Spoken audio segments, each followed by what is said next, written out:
Во претходното видео научи што се тоа изотопи. Овде се дадени уште неколку примери. Атомот на хлор има два изотопи. Хлор 35 и хлор 37.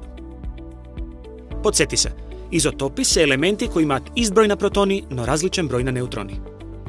Колку неутрони има секој од двата изотопи на хлорот?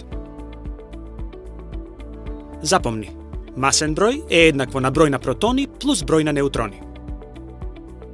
Изотопите на даден елемент имаат ист број на протони. Со преуредување на формулата, може да се пресмета бројот на неутрони кај секој од изотопите. Број на неутрони е еднакво на масен број минус број на протони. Од периодниот систем може да се види дека атомскиот број на хлор е 17. Тоа значи дека хлорот има 17 протони. Хлор 35 има масен број 35. Број на неутрони е еднакво на масен број минус број на протони. 35 минус 17 18 неутрони. А хлор 37 има масен број 37. Број на неутрони е еднакво на масен број минус број на протони. 37 минус 17 20 неутрони. Значи хлор 35 има 18 неутрони, додека хлор 37 има 20 неутрони. Уште еден пример за изотоп е литиум.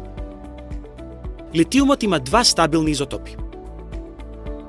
Атомскиот број на литиум е 3. Тоа значи дека има 3 протони.